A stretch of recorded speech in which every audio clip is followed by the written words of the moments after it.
오늘부터 아브라함의 이야기를 함께 나누어 보고자 합니다.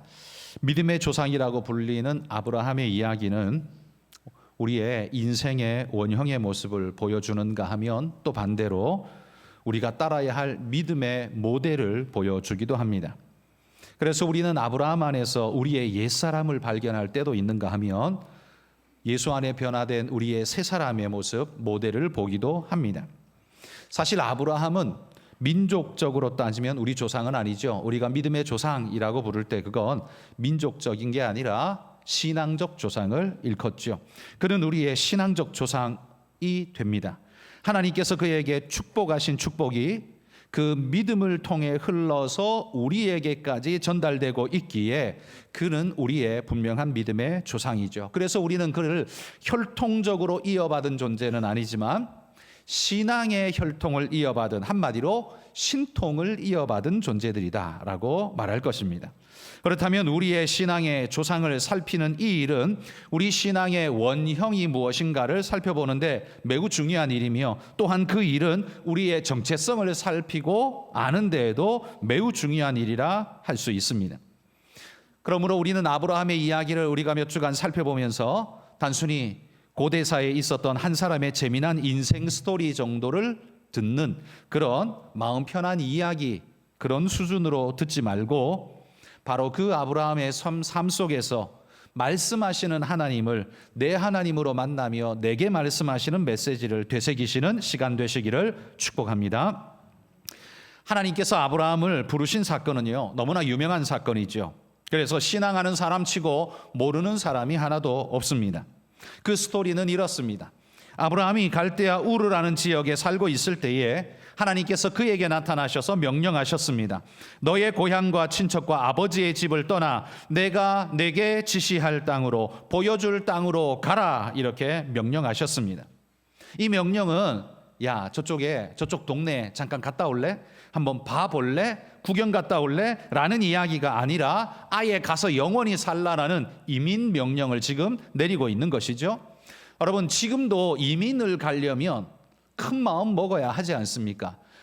외국 여행 가는 거야 뭐 그냥 갔다 오면 되지만 아예 이민을 가서 살려고 한다면 어떻게 살지, 어디에서 살지, 어느 나라를 가야 할지, 내가 어떻게 생계를 유지할 수 있을지 아마 많은 것들을 고려해야만 할 것입니다. 그리고 그게 준비되더라도 내 고향 땅 대한민국을 떠난다는 건 큰 결단이 필요할 겁니다. 인맥과 관계망들 맺혀 있는 모든 걸 끊어야 하니까요. 이게 얼마나 어려운 일이겠습니까? 지금도 그러할진데 고대 사회는 이것이 훨씬 더 어렵고도 힘든 일이었을 겁니다.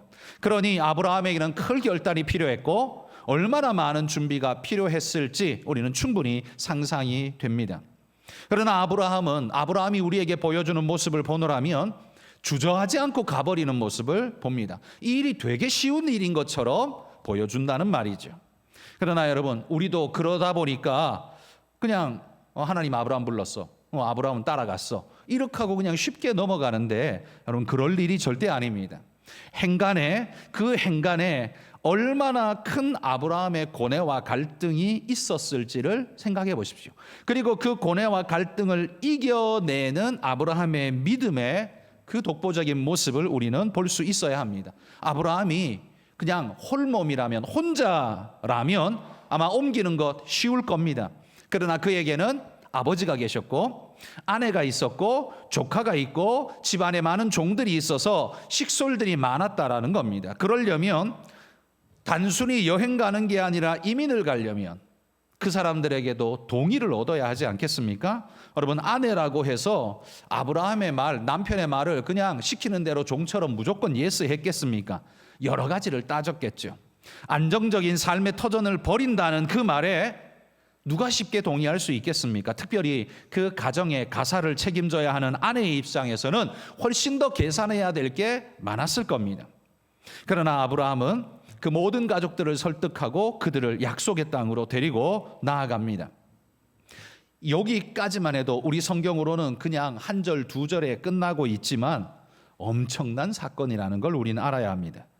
나는 사실 저로서는 이 아브라함의 이 한 절, 12장 1절, 2절, 3절에 있는 이 말씀을 내가 진짜 따라 순종할 수 있을까라고 생각하면 감히 할 수 없겠다라는 생각이 되게 많이 듭니다. 그러므로 나는 감히 하기 힘든 그 일을 아브라함은 아무렇지나 않게 해버리는 이 아브라함은 도대체 어떤 믿음의 존재인가를 생각하지 않을 수 없게 만든다는 거죠.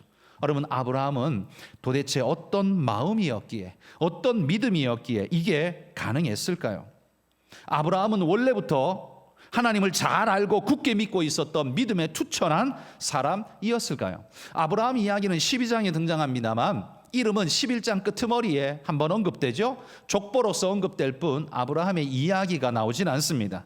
그러니까 아브라함은 그 이전에 믿음을 언제부터 했는지, 신앙생활을 어떻게 했는지, 하나님이 언제 만나 주셨는지 하나도 기록이 나오지 않습니다.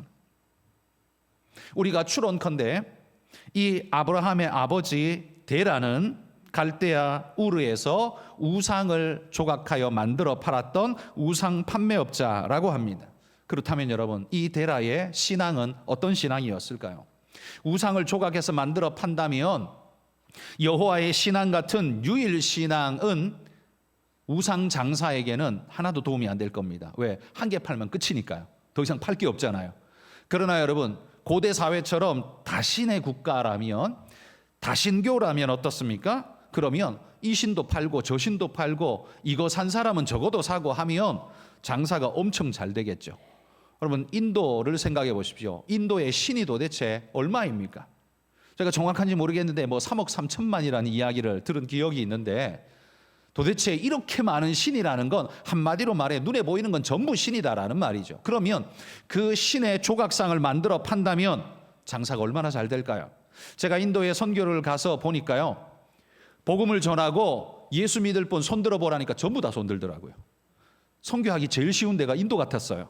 근데 손은 들지만 예수님을 나의 유일한 구주, 영원한 구주로 믿지는 않습니다. 그 사람들은 그냥 그 사람들은 다다익선이에요. 다다익선. 그러니까 내가 믿는 우리 집안에 신이 따로 있고 거기 신상도 있고 이것도 믿는데, 예수가 그런 신이야? 하나님이 그런 신이야? 그럼 뭐 그것도 하나 더 믿지 뭐. 이런 수준이 인도이기 때문에 인도에서 복음 전했다고 그 사람들이 예수 믿겠다고 말한다고 해서 우리가 생각하는 그런 개념의 영접은 아닙니다. 그냥 다다익선일 뿐이라는 거죠. 그러니 여러분, 인도에서 데라가 인도에서 우상 이 조각을 팔았다면 얼마나 많이 팔 수 있겠습니까? 그러니 데라는 아마도 여호와를 확고히 믿는 진짜의 신앙인이라고 보기에는 아마 어렵지 않았을까. 고대인들 중에 신을 믿지 않는 존재는 없었으니까 여호와의 신앙, 그래 뭐 여호와도 그냥 같이 믿지 뭐. 그리고 나는 이거저거 신이 다 있다고 하니까 나는 그것도 믿어. 아마 이 수준 아니었을까 싶어요. 그럼 데라는 그렇다 치고 아브라함은 어떨까요? 여러분, 아브라함은 처음부터 여호와 신앙에 분명한 사람이었을까요? 학자들은 아닐 거라고 말합니다. 그가 자라난 토양이 다신교의 국가였고 아버지가 우상 판매업자였고 그런 배경 속에서 자라난 아브라함이 여호와 하나님만을 바라보는 신앙인으로 믿음을 가진다는 것은 결코 쉬운 일이 결코 아니었을 겁니다. 그래서 아마도 아브라함은 그냥 아버지처럼 여러 신을 보는 사람이었는데, 언젠가 알 수 없지만, 우리는 알 수 없지만 하나님이 그에게 찾아오시고 만나주시고 말씀하시면서 아브라함의 인생에 아마 부인할 수 없는 확실한 모습으로 하나님이 그에게 나타나 주신 것이 아닌가 싶습니다. 그래서 그의 인생의 충격적인 그 경험이 오직 하나님이 나의 하나님이십니다라는 결단으로 이어지게 만들었고, 그 하나님이 지금 명령하신 이 명령을 그가 순종하며 따라가고 있는 것 아닌가, 저는 그렇게 생각합니다. 어찌되었든 아브라함은요, 이런 하나님을 만나고 그분의 명령을 따라 살기로 결심합니다. 그래서 이 어려운 문제, 고향 친척 아비 집을 떠나는 이 불안정성, 이 높은 불안정성과 위험성을 짊어지고서라도 가겠다라고, 명령에 순종하겠다라고 말하고 있는 이 모습을 보십시오. 이게 쉬운 결단이 절대 아니었겠죠. 여러분, 우리가 신앙을 결심하고 믿음의 길을 떠나겠다라고 여러분이 결심하고 신앙에 들어올 때 그거 쉬운 일이었습니까? 여러분은 언제부터 예수 믿으셨는지 모르겠는데 저는 모태신앙이 아닙니다. 저는 초등학교 6학년 때부터 교회를 다녔습니다. 그리고 예수님을 영접한 건 중학교 2학년 때 말에 예수님을 영접하고 그때부터 제대로 된 신앙생활을 시작했습니다. 그러나 제가 예수 믿는 것이 쉬운 일은 절대 아니었습니다. 저희 아버지는 신앙의 박해자였고 저희 어머니는 그 박해를 고스란히 당하면서 교회를 진짜 조용조용히 열심히 다니셨습니다. 자식들과 함께 다녔지만 제가 고등학교 1학년 때 우리 집에 11조 봉투 한번 나왔다가 아버지에게 그냥 집안이 뒤집어지라 난리가 나버렸습니다. 아니 남편이 돈 벌어다 주면 교회에다가 다 갖다 바치냐라고 그냥 억지를 부리면서 난리가 나버렸습니다. 그리고 어머니는 그냥 그 이후에 몇 달 동안 정말 찍소리도 못하고 조용히 살아야만 했었습니다. 불호령이 떨어지니 어떨 수가 없었던 거죠. 그 모습을 보고 제가 지냈습니다. 그게 제 고등학교 1학년 때였습니다. 그리고 고등학교 3학년 때 저는 여름방학을 마치면서 나는 이 믿음의 길, 이 목회의 길을 가리라 결단을 하고 그때부터 저는 마음을 확고히 하고 이 길에 들어서기 시작했습니다. 여러분 그렇게 나올 때 그게 어디 쉬운 일이었겠습니까? 아버지의 눈치. 저희 어머니가 제게 그랬거든요. 저희 형이 먼저 신학을 갔기 때문에 야 형이 신학을 하니까 너는 일반 대학을 가서 그냥 좋은 장로 되라 저한테 그러셨어요. 그리고 처음에는 저는 그걸 받았습니다. 왜냐하면 저희 아버지가 워낙 완고한 분이었기 때문에 아들 둘이 다 신학을 한다는 건 우리 집에 도대체 무슨 일이 벌어질지 알 수 없는 위험한 일이었기 때문에 저는 처음에 그걸 그냥 받고 그렇게 수긍했습니다. 그런데 고등학교 3학년 때 그 길 외에는 나는 아무 소망이 없습니다. 나는 그 길 가겠습니다 라고 결심하고 오게 된 거예요. 그때 여러분 제 마음이 그렇게 쉽게 결정했겠습니까? 제가 그 환경 속에 자랐는데 그게 그렇게 쉬웠겠습니까? 여러분도 예수 믿기 시작할 때 여러분 그 얼마나 어려운 일입니까? 진짜 예수님을 영접하고 믿음으로 살려고 하면 또 얼마나 많은 공격이 여러분 들어옵니까? 그래서 여러분 우리가 신앙을 결심하고 믿음의 길을 떠나게 되는 데에는요 중력보다 강한 추진력이 우리에게 필요하다는 겁니다. 여러분 우리나라도 로켓 이제 우주 강국의 나라로 자국 기술로 로켓을 쏘아 올릴 만한 역량을 가진 나라가 되지 않았습니까? 날아오를 쏘아 올리는 모습을 보셨죠? 이 로켓이 날아오르는데 얼마나 큰 추진력이 필요한지 모릅니다. 그래서 엔진 하나 달아가지고는 안 되고 그거 뭐 3개, 4개 붙여가지고 엄청난 힘을 쏟아 부어야만 그것이 우주로 날아갈 수 있는 에너지를 얻어내는 거지요. 중력이 얼마나 무겁게 잡아당겼으면 엔진 하나 가지고도 안 되고 3개, 4개를 달아야만 뚫고 올라갈 수 있는 힘이 생길까요? 저는 믿음이 바로 그렇다고 생각합니다. 여러분 믿음을 따라가는 것도 쉬운 일이 아닙니다. 엄청난 힘이 필요합니다. 일반적이고 일상적인 사회적 인식의 중력이 얼마나 우리를 붙잡아 당깁니까? 광신도 같은 모습, 그런 모습들을 보면서 손가락질하고 혀를 차면서 예수 믿는 것들 이런 소리를 들으면 막 중력이 엄청 잡아당겨서 예수 믿는다는 말하기조차 두렵습니다. 교회 간다는 말조차 하기에게 힘들어가지고 믿는 척 안 믿는 척 어물쩡 하다가 교회도 못 가고 놀러도 못 가고 어중간한 모습을 띌 때도 많습니다. 왜요? 사회적 중력이 우리를 엄청나게 압력을 주기 때문에 그렇습니다. 그런데 제대로 신앙하려면 어떻게 해요? 그 모든 사회적 중력을 뚫고 일어나는 엄청난 로켓 같은 추진력이 우리에게 필요하다는 겁니다. 그게 신앙의 힘인 거죠. 그래서 여러분 우리는 여기서 신앙의 기초 원리를 오늘 본문에서 기초 원리를 한 가지 먼저 깨달아야 하는데 하나님께서 아브라함을 부르실 때 하나님이 아브라함에게 설명을 하셨습니까? 명령을 하셨습니까? 오늘 본문에 보십시오.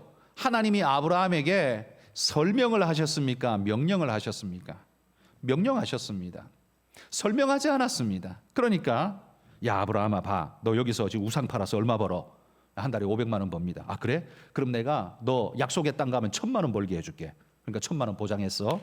그 다음에 너 떠나가면 이 멀리까지 가는데 힘들겠지. 어딘지 모르지. 그러니까 내가 내비게이션을 딱 달아줄 테니까 그 내비게이션 따라만 가. 그러면 갈 수 있어. 그 다음에 가다가 강도 만나면 어떻게? 힘들겠지. 위험하지. 그러니까 내가 기마대를 한 100명의 기마대를 너한테 붙여줄 테니까 그러니까 안전하게 갈 수 있어. 괜찮아. 거기 가면 네가 살 곳 내가 마련해놨고 사택도 있고 그 다음에 생활비 얼만큼 주고 다 해놨으니까 걱정하지 마. 그냥 가면 돼. 하나님이 그렇게 말했습니까? 아닙니다. 어디로 가야 할지도 모르고 가서 뭐가 될지 안 될지도 모르고 아무 보장도 없이 그냥 막연하게 가라고 명령만 했습니다. 그런데 놀랍게도 아브라함이 설명이 없는 명령만 가지고도 움직이는 존재가 되었다는 사실이 얼마나 놀랐습니까? 아브라함이 만약에 설득될 만한 그런 합리적이고 일상적인 이유를 설명해 주시고 아브라함이 그래요? 그럼 가죠 뭐 라고 했다면 여러분 그걸 아브라함의 믿음이라고 할 수 있습니까? 아니죠. 그건 믿음이 아니라 그거는 그냥 이성입니다. 이성. 합리니까 합당하니까. 그러므로 여러분 이해되기 때문에 따라가는 것 그건 믿음이 아닙니다. 그건 그냥 과학이고 그냥 원리이고 그냥 법칙입니다. 이탈리아의 11세기 유명한 신학자요 철학자인 안셀무스라는 분이 우리 안셀름이라고도 배웠죠. 안셀무스라는 분이 신존재 증명이죠. 하나님을 증명하면서 이렇게 말했습니다. 납득이 되어야 믿는다가 아니라 믿어야 납득된다. 이렇게 말했습니다. 그러니까 이해가 되면 하나님을 믿는 게 아니라 믿어야 하나님을 이해할 수 있다라는 말인 거예요. 여러분 이해되기 때문에 믿는다면 그건 쉬운 일입니다. 왜? 힘들지 않거든요. 저항이 없잖아요. 이해가 다 되었기 때문에 내 안에서 아무런 저항이 없기 때문에 그리고 남들도 수긍하기 때문에 믿는 거 쉬운 일이 될 겁니다. 그러나 이해되지 않음에도 불구하고 믿는다는 것 그렇기 때문에 믿음이 위대해지는 겁니다. 여러분 일례로 여러분이 하나님의 몇 퍼센트를 이해하고야 그분을 안다라고 말할 수 있을까요? 여러분 하나님 아시죠? 하나님 아는데 하나님의 몇 프로를 아십니까? 그 광대하신 하나님의 몇 프로를 알고 하나님을 안다고 말하시면 믿으십니까? 10%쯤 아십니까? 그 광대하신 하나님을 10%는 알 수 있습니까? 5%는 아십니까? 아니면 1%라도 아십니까? 제가 100번 양보해서 그냥 1%쯤 안다고 쳐봅시다. 우리가 하나님을 1%쯤 알고 그래서 믿습니까? 여러분 1%를 알고 99%를 모르는데 어떻게 믿을 수 있어요? 그런데도 여러분 믿잖아요. 여러분 그 믿음은 도대체 어디에서 온 겁니까? 그건 여러분의 이성이 납득되어졌기 때문에 믿는 게 아닙니다. 여러분 안에서 성령이 믿게 하시는 은혜에 이끌릴 때에 그 다음부터는요 하나님은 그런 분이시군요 라고 받아들여지고 믿어지는 거예요. 그러니까 이해되어져서 여러분이 믿는 게 아닙니다. 하나님이 믿게 하시는 성령의 은혜를 따라 믿고 나니까 그 다음에 이해되어지는 거예요. 성경이 볼 때마다 하나님이 그렇군요 그렇군요 하고 깨달아지는 역사가 일어나게 된다라는 말입니다. 그러면 여러분 믿는다고 하는 모든 사람들은 어떤 사람들입니까? 이해되고 설득되고 알아서 믿는 게 아닙니다. 성경 공부를 열심히 하면 그러면 다 믿어지느냐? 그렇지 않습니다. 절대 그렇지 않습니다. 여러분 먼저 믿으셔야 이해되실 겁니다. 이게 신앙의 원리입니다. 그런데 여러분 세상의 세상의 그 이해의 원리와 법칙으로 아브라함에게 너 고향과 친척과 아비 집을 떠나라 라고 말한다면 아브라함이 떠날 수 있을까요? 여러분 지금 이야기하면 지금 21세기엔 떠날 수 있겠죠. 고향 그까짓 거 친척 원래 이웃 사촌보다 못한 거 이렇게 하고 갈 수 있을지 몰라요. 그런데 여러분 아브라함은 지금부터 4,000년 전 사람입니다. 4,000년 전은 시족 사회입니다. 시족 사회. 한마디로 말해 우리로 치면요 고조선 그 이전의 사람이에요. 거의 고조선 시작할 때쯤 사람이에요. 그 고대 사회인데 이 아브라함 시대에 고향과 친척과 아비 집은 뭐냐 하면 삶의 보장이고 세계의 전부였습니다. 그걸 떠나는 순간 죽음이라고 생각해도 과언이 아닐 만큼 사람들은 그 바깥의 세계에 대해서 생각지 않았습니다. 그런데 그걸 떠나야 된다고요? 그러려면 지금 아브라함에게 그걸 떠나야 하는 이유는 뭡니까? 딱 한 가지밖에 없습니다. 하나님의 명령, 떠나라고 말하니까 그거밖에 없어요. 그런데 그가 고향과 친척과 아비 집을 떠나지 말아야 하는 이유는 뭘까요? 사회적인 이유, 관계적인 이유 엄청나게 많을 겁니다. 여기가 내가 원래 살았던 고향이니까 여기 있어야죠. 내 친구들이 다 여기 있고 내 삶의 터전이 여기 있으니까 여기 있어야죠. 부모도 있고 친척도 있으니까 여기 있어야죠. 내 생업이 여기 있고 직장이 여기니까 당연히 여기 있어야죠. 그리고 여기가 문화도시고 그 어떤 것보다 좋은 곳이니까, 갈대아 우르니까, 메소포타미아의 그 문화의 중심지니까 당연히 여기 있어야죠. 그러니까 아브라함이 그 땅에 그냥 거기 고향 친척 집에 있어야 할 이유는 수백 가지인데 떠나야 할 이유는 단 한 가지밖에 없습니다. 그러면 논리적으로 뭘 따라야 합니까? 이성적으로 뭘 따라야 합니까? 수백 가지의 이유가 있는 그거 따라가는 게 정상 아닙니까? 그런데 아브라함은 그걸 버리고 딱 한 가지 이유밖에 없는 그걸 따라갔습니다. 왜입니까? 하나님이 그렇게 말씀하셨기 때문입니다. 아브라함은 그 하나님을 믿겠다고 결심을 했고 거기에 자기 모든 것을 걸었기에 사회적인 수많은 이유, 그 논리적인 수많은 이유가 있음에도 불구하고 그걸 다 거부하고 오직 하나님 그분 선택하고 갔습니다. 여러분, 세상 사람들이 혹시 여러분 남편들이나 여러분의 아내나 여러분 가족 중에 불신 가족이 있다면 그 가족들이 말할 겁니다. 교회 가지 말아야 할 이유 수백 가지를 늘어놓을 수 있을 겁니다. 교회 가봐야 안 되는 이유, 손해보는 이유, 아마 수백 가지 이야기할 수 있을지 모릅니다. 그러나 여러분, 그걸 다 뒤로 하고서 내가 하나님 앞에 나올 수 있는 이유는 딱 한 가지, 하나님 때문 아닙니까? 그게 바로 아브라함의 믿음이었다라는 말입니다. 여러분, 논리적 경중을 따지는 사람은 결단코 하나님의 부르심에 응답할 수 없습니다. 그건 믿음이 아니기 때문에 그렇습니다. 그래서 여러분, 신앙의 시작점은 설명이 아니라, 과학이 아니라, 상식이 아니라 오직 믿음으로 말미암습니다. 아브라함은 알기 때문에 간 게 아닙니다. 어디로 가야 하는지도 모릅니다. 하나님이 가나안 땅으로 가라고 말 안 했어요. 약속한 땅으로 가래요. 어디 약속했는데? 내가 너한테 지시할 땅으로 가래요. 아직 지시 안 했어요. 어디로 가야 돼요? 모르는데도 갔어요. 왜냐하면 어딘지도 모르고 안전도 보장 못하고 무엇도 다 모르지만 딱 한 가지 알고 갑니다. 그걸 명하신 하나님이 전능하신 하나님이시라면 그 모든 것, 모르는 것들은 다 내가 주님께 맡기고 그분만 따라가겠습니다. 이게 아브라함의 신앙이었다는 말이죠. 얼마나 위대한 신앙입니까? 아브라함은요, 이해보다 앞서 믿음의 자기를 걸었던 사람이라는 겁니다. 그런데 아브라함 인생 전체를 놓고 보면 하나님이 부르신 창세기 12장에 바로 그 순간은 하나님이 어디로 부르시는지, 왜 부르시는지 이해가 잘 안 됩니다. 그런데 일단 하나님 말씀이라면 순종하겠습니다 하고 순종하고 갔습니다. 그리고 가나안 땅에 가서 시간이 한참 흐른 이후에 아브라함은 자기가 갈대아 우르에서 하나님이 부르셔서 출발하던 그때에 떨리는 마음, 불안정한 마음, 두려운 마음, 그때를 돌아보면서 뭐라고 말했을까요? 내가 그때 순종하고 떠나오기를 너무 잘했지. 하나님의 약속하신 말씀 따라 온 것이 나는 너무 잘했지. 이 생각하지 않았을까요? 여러분, 하나님이 명령하신 그 순간은 불안하고 두렵습니다. 그래서 해도 되는지 잘 모릅니다. 그런데 여러분, 하나님 믿고 한번 가보십시오. 믿고 가보면 나중에 돌아보면 그래, 내가 믿기를 참 잘했지. 내가 그때 순종하기를 참 잘했지. 여러분, 이런 생각 드실 줄 믿습니다.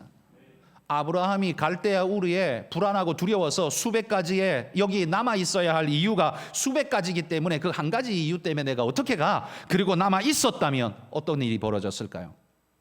아브라함은 안전했을 수 있습니다. 가족들과 친구들과 잘 지냈을 겁니다.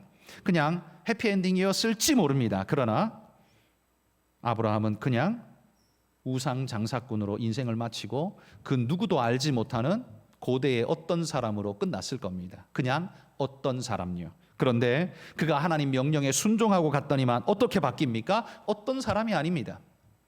그냥 여러 사람 중에 하나, 어떤 사람이 아닙니다. 독보적인 존재, 하나님이 약속한 사람, 축복의 사람, 하나님의 사람이라는 이름으로 4,000년이 지난 지금도 그 이름을 알고 부르는 위대한 믿음의 조상이라고 부르는 사람이 되었습니다. 여러분, 이 얼마나 위대한 일입니까?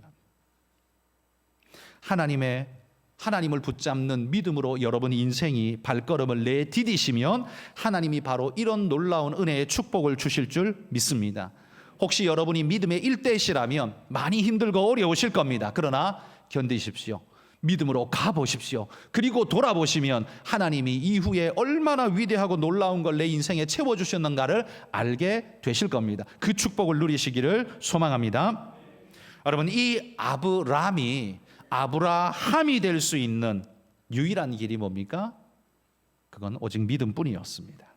하나님이 주신 약속을 성취할 수 있는 유일한 열쇠는 오직 믿음입니다. 아브라함이 이 약속을 따르기로 결심했을 때 하나님은 그에게 세 가지의 약속을 안겨주십니다. 첫 번째는 오늘 본문에 나오는 것처럼 네가 큰 민족을 이루게 해주겠다라고 약속하십니다. 큰 민족, 이게 뭐예요? 번성의 축복을 약속해 줍니다. 그게 첫 번째 축복이에요. 두 번째는 너의 이름을 창대하게 해주겠다라고 말합니다. 이건 뭡니까? 이건 그 이름이 유명해지는 영광스러운 축복입니다. 세 번째는 너를 축복하는 자를 나도 축복해 주고 너를 저주하는 자가 있으면 내가 그를 저주해 주마 라고 말씀합니다. 이건 뭐예요? 그를 보호하시고 안전하게 지키시겠다는 하나님의 약속입니다. 그러니까 번성과 영광과 보호, 이 세 가지가 하나님께서 아브라함에게 약속해 주신 건데요. 이 세 가지를 보십시오. 이 세 가지는 지구상에 존재하는 모든 인생이 추구하는 궁극적인 요구량입니다. 그렇지 않습니까? 번성, 그 다음에 영광, 그 다음에 보호, 안전. 이 세 가지는 모든 인생의 공통적인 소망이란 말이에요. 결국 인생들이 이 세 가지를 얻기 위해 하나님 없는 방편으로 이 세 가지를 얻으려고 하니까 어떻게 할 수밖에 없어요? 그러니까 이거 얻으려면 필요한 게 뭐예요? 실력이고 돈이고 위치, 자격이고 권능이고, 그거 얻으려고 혈안이 될 수밖에 없죠. 이거 세 개 얻기 위한 방편입니다. 그러므로 여러분, 그들은 그들의 방식으로 그걸 이루려고 할 겁니다. 그러나 우리는 어때요? 우리는 하나님의 방식으로 그걸 이루는 사람들입니다. 그래서 그들의 삶의 모습과 우리의 삶의 모습이 다를 수밖에 없는 겁니다. 달라야 합니다. 그리스도인은 밥을 하루에 한 끼만 먹어도 사는 건 아닙니다. 돈이 필요 없는 게 절대 아닙니다. 다 똑같습니다. 그런데 똑같은 걸 어떤 모습으로 하느냐, 바로 그게 다른 겁니다. 여러분, 그게 그리스도인입니다. 여러분, 그렇게 살아가시기를 축복합니다. 인간의 동일한 소망인 이 세 가지를 세상 사람들은 어떻게 얻으려고 합니까? 물질이나 자기 힘을 가지고 얻으려 할 수밖에 없습니다. 왜? 하나님을 부정하고 제외시켜 버렸기 때문에 얻을 수 있는 방편은 자기 힘이나 자기 물질, 돈밖에는 없는 거죠. 그런데 물질이나 권력이 이 모든 영원한 번성, 영원한 영광, 영원한 보호, 안전을 지켜줍니까? 아닙니다. 가만히 한번 생각해 보십시오. 돈은 우리에게 번성을 가져다 주긴 합니다. 돈 중심으로 사람들이 막 모여들잖아요. 그 탕자를 생각해 보십시오. 아버지 유산 받아 들고 갔더니만 그냥 이 나쁜 놈들이 그냥 구름대 같이 모여가지고 자기 주변을 감싸고 있습니다. 사람들 모으는 데는 돈이 최고죠. 돈만 보고 사람들이 다 모입니다. 그런데 문제는 돈 떨어지면 사람들이 전부 다 사라지고 만다는 겁니다. 탕자도 다 버려져서 돼지 우리의 종밖에는 되지 못했습니다. 그러니까 내가 돈을 가지고 사람을 모아봐야 내가 모은 게 아니고 사실은 돈이 모은 거예요. 내가 승리한 게 아니라 그냥 돈이 승리했을 뿐이에요. 그러니까 돈이 없으면 나도 아무것도 없는 거니까, 그러니까 돈에 목을 메고 그렇게 살아갈 수밖에 없습니다. 그게 인생의 모습 아닙니까? 돈의 능력을 마치 자기 능력인 양 착각하면서 불안하니까 두려우니까 거기 매달릴 수밖에 없습니다. 또한 여러분, 돈이 있으면 사람들이 내 이름을 불러줍니다. 내가 주인공 된다는 말이에요. 제일 쉬운 말로 여러분, 친구 그룹이 한 10명 있습니다. 그 그룹에 가서 말씀해 보십시오. 오늘 내가 오늘 호텔에서 점심 샀게 한마디만 해보십시오. 그냥 센터에 앉게 될 겁니다. 사람들이 전부 다 여러분을 그날의 주인공으로 삼아 줄 겁니다. 밥 한 번만 사면 그냥 주인공이 될 거예요. 돈이 만들어주는 그 이름이고 영광입니다. 그런데 돈이 없어지는 순간 우리는 똑같이 다 버려지게 됩니다. 돈이 있으면 그 돈이 나를 안전하게 지켜주기도 합니다. 어떻게 해요? 보디가드를 돈으로 살 수도 있잖아요. 사서 나를 안전하게 하면 어떤 테러나 이런 것에서부터 안전하게 지켜줄 수 있지 않겠습니까? 변호사를 사면 내가 법적으로 보호받고 도움받을 수 있지 않겠습니까? 나의 안전을 지켜주는 것 돈으로 가능합니다. 그런데 그것 역시 돈 있는 동안입니다. 돈이 없으면 아무것도 못합니다. 그래서 일반적인 인생은 이 세 가지가 다 없는 인생으로 살아가는 것처럼 보일 수밖에 없습니다. 그러나 여러분, 돈이 가져다주는 번성과 영광과 안전은 진짜 번성 아닙니다. 진짜 영광 아닙니다. 진짜 안전 아닙니다. 그건 돈의 영광이지 내 영광 아닙니다. 그건 돈의 번성이지 내 번성 아닙니다. 그러니까 돈은 우리로 하여금 제대로 된 하나님의 이 세 가지 약속을 성취하게 못한다는 말이에요. 돈은 짝퉁 성취를 이룰 뿐입니다. 진정한 약속 성취 이루지 못한다는 겁니다. 그건 축복 같아 보일지는 모르지만 유사 축복일 뿐입니다. 돈이 여러분에게 가져다주는 번성, 돈이 여러분에게 가져다주는 유명세, 돈이 여러분에게 가져다주는 안전, 그건요 짝퉁 유사 축복이란 말이에요. 돈이라는 열쇠를 가지고 여는 번성과 영광과 안전, 그 문 따고 들어가 보십시오. 그 안에는 뭐가 있습니까? 하나님의 축복된 세계가 있는 게 아니라 짝퉁의 세계가 있을 뿐입니다. 4차원으로 빠져서 어디로 흘러들어가는지도 모르게 인생이 흘러들어가게 될 것입니다. 여러분, 아브라함이 갈대아 우르에서 우상을 많이 팔아서 사람들을 구름대같이 모았다면, 영광을 얻었다면, 안전을 보호받았다면 아브라함은 어떤 인물이 되었을까요? 하나님의 축복 모르는 그냥 부자 아브라함으로 그냥 살다 끝났을 겁니다. 우리도 그를 모를 겁니다. 하나님의 영원한 축복 없을 겁니다. 하나님이 아브라함에게 약속한 이 세 가지의 약속은요, 우리가 가만히 생각해 보면 나도 할 수는 있을 것 같은데 라는 생각이 들기도 합니다. 돈이나 실력으로 말이죠.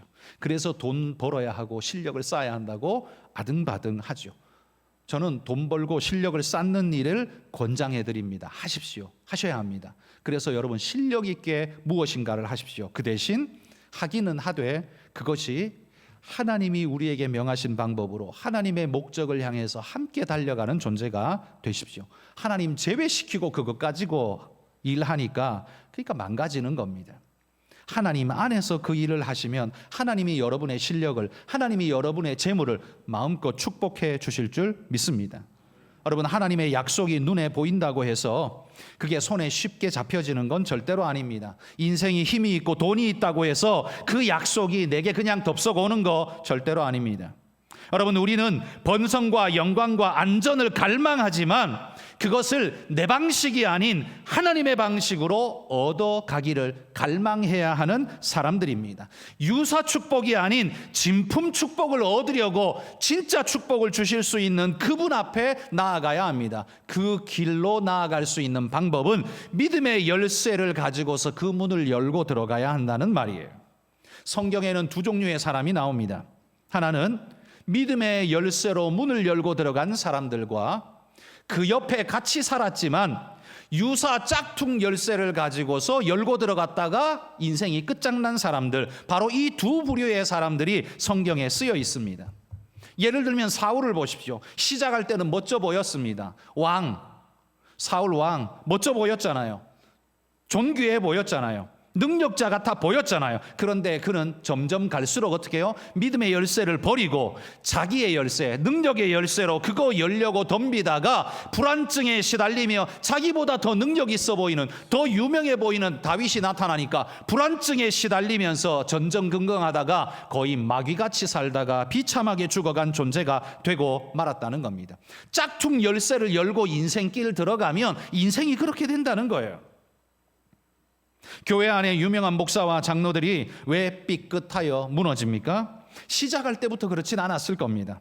시작할 때는 믿음의 열쇠로 문을 열고 들어왔을 겁니다. 그런데 하다가 보니 위기의 순간에 믿음의 열쇠를 버리고 욕심과 욕망의 열쇠를 붙잡고 자꾸만 문을 열려고 덤벼들어 보니까 열리기는 열리는데 이게 엉뚱한 길로 열리네. 하나님의 길이 아닌 엉뚱한 길로 자꾸 나가네. 그러다가 망해버린 것 아닙니까? 여러분, 그게 어디 그 사람들 뿐입니까? 아직 티가 안 나서 그렇지 여러분에게도 다 그 가능성이 충만하신 분들 아닙니까? 지구상에 존재하는 그 어떤 인간이 여러분 그런 가능성 없는 존재가 어디 있습니까? 여기서 설교하고 있는 저도 그 가능성이 충만한 존재입니다. 그러기에 우리는 두려움으로 떨리는 마음으로 하나님 앞에 겸손으로 서야 합니다.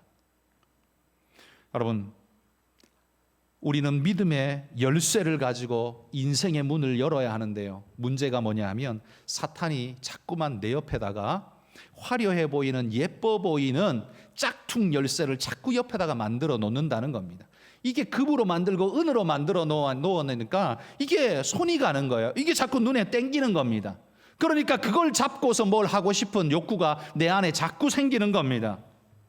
여러분, 진짜 믿음은 그 거짓 짝퉁을 손대지 않고 진짜 믿음의 열쇠를 쥐고 들어갈 수 있는 결단, 그게 바로 아브라함의 신앙 아니겠습니까? 여러분, 그런 믿음 가지시기를 축복합니다. 오늘부터 아브라함의 이야기를 살펴보는데요. 오늘은 아브라함 이야기의 진짜 서론을 이야기했습니다. 아브라함은 믿음의 눈을 크게 뜨고 믿음의 열쇠로 그의 인생의 문을 열고 들어가 축복의 나라로 들어가는 존재가 되었다는 것을 오늘 우리는 주목해야 합니다. 그런데 그 시작은 매우 어려운 시작이었습니다. 가지 말아야 할 이유가 100가지도 넘는데 가야 할 이유는 딱 한 가지 하나님 말씀밖에 없는 그 상황에 누가 그 하나님 말씀을 선택할 수 있을까요? 아브라함은 그걸 했다는 겁니다. 여러분도 그걸 선택하실 수 있는 분이 되시기를 소망합니다. 수많은 가능성보다 모든 가능성의 원조 되시는 하나님이 내 하나님이라면, 내 아버지라면 그 하나님만 나는 따라가겠습니다. 여러분, 이게 진짜 아름다운 믿음의 선택인 줄 믿습니다. 기도하겠습니다. 하나님,